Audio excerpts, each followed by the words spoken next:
আপনারা জানেন যে জুলাই অভ্যুত্থান, যে গণ অভ্যুত্থানটি হয়েছে, এই গণ অভ্যুত্থানের মধ্য দিয়ে মানুষ ৭২-এর মুজিববাদী সংবিধানের বিপরীত অবস্থান নিয়েছে। এই যে মানুষ ৭২-এর মুজিববাদী সংবিধানের বিপরীত অবস্থান নিয়েছে, এটি একটি লিগ্যাল ডকুমেন্টেশন থাকা উচিত। সেই জায়গা থেকে আমরা আগামী ৩১ ডিসেম্বর ২০২৪ বেলা ৩ ঘটিকায় ছাত্র জনতার উপস্থিতিতে ৩১ ডিসেম্বর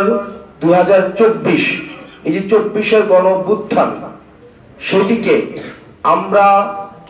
আমাদের যে গণ আকাঙ্ক্ষা যে আমাদের তৈরি হয়েছে অভ্যুত্থানকে ঘিরে, এবং মানুষ যে স্বপ্নে এই ৭২-এর সংবিধানের বিপরীতে গিয়ে মানুষ যে রাস্তায় নেমে এসেছে, সেটির প্রাতিষ্ঠানিক দালিলিক স্বীকৃতি ঘোষণা করার জন্য আমরা ৩১ ডিসেম্বর ২০২৪ বেলা ৩ ঘটিকায় ছাত্র জনতার উপস্থিতিতে শহীদ মিনার থেকে, যেখান থেকে আমাদের এক দফা ঘোষণা করা হয়েছে, ঠিক সেই জায়গা থেকে আমরা আমাদের প্রক্লেমেশন অফ জুলাই রেভলিউশন আমরা ঘোষণা করব। এবং এই প্রক্লেমেশন অফ জুলাই রেভলিউশনের মধ্যে আমাদের পরবর্তী বাংলাদেশের স্বপ্ন, আকাঙ্ক্ষা, অভিপ্রায়, লক্ষ্য এবং ইশতেহার সেখানে লিপিবদ্ধ থাকবে। এটি কোনো দলের কোনো প্রক্লেমেশন না, এটি নির্দিষ্ট কোনো শ্রেণীর প্রক্লেমেশন না, বরং আমাদের এই যে ঐতিহাসিক, যে আমরা প্রতারিত একটি প্রজন্ম, ঐতিহাসিক ভাবে আমাদের যে স্বপ্নগুলো ঐতিহাসিক বিভিন্ন স্তরে স্তরে আমাদের বঞ্চিত হয়েছে, আমরা প্রতারিত হয়েছি, এই প্রক্লেমেশনের মধ্য দিয়ে আমাদের এই বঞ্চিতের ধারাবাহিকতা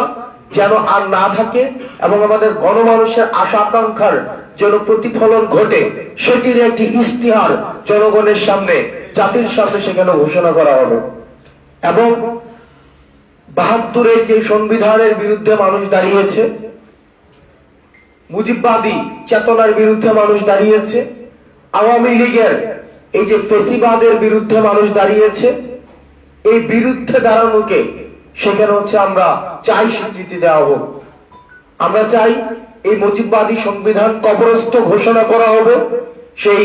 সেই যেখান থেকে এক দফার ঘোষণা দেওয়া হয়েছে, ঠিক সেই জায়গা থেকে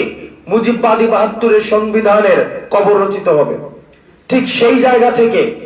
আওয়ামী লীগ বাংলাদেশের প্রেক্ষাপটে একটি অপ্রাসঙ্গিক একটি রাজনৈতিক দল, যারা গণমানুষকে মানুষ হিসেবে স্বীকৃতি না দিয়ে নির্যাতন, নিপীড়ন, গুম এবং খুন এবং হত্যার যারা রাজনীতি করেছে, যারা জনগণের বিপরীতে, আশা আকাঙ্ক্ষার বিপরীতে দাঁড়িয়েছে, আমরা প্রত্যাশা রাখছি এই জুলাই প্রক্লেমেশন অফ জুলাই রেগুলেশনে এই নাৎসিবাদী এই দলটিকে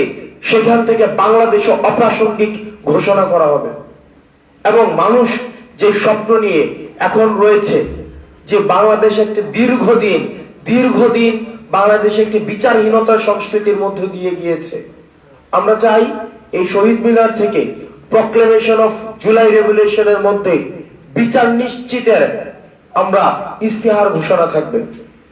বাংলাদেশের প্রত্যেকটি প্রান্তিক জনপদ থেকে একদম শহর পর্যন্ত যারা ৫ই আগস্টে পূর্বে এবং ৫ই আগস্ট পর্যন্ত এবং পরবর্তী সময়ে আপনারা বাংলাদেশকে গঠন করার জন্য, বিনির্মাণের জন্য রাস্তায় নেমে এসেছিলেন, ঠিক একইভাবে আমাদের ৩১শে ডিসেম্বর আমরা শহীদ মিনার প্রাঙ্গণে আমরা সবাই আবার মিলিত হব এবং আমরা আমাদের পরবর্তী বাংলাদেশ বিনির্মাণের যে আকাঙ্ক্ষা, সেই আকাঙ্ক্ষা আমরা একসাথে ঘোষণা করব।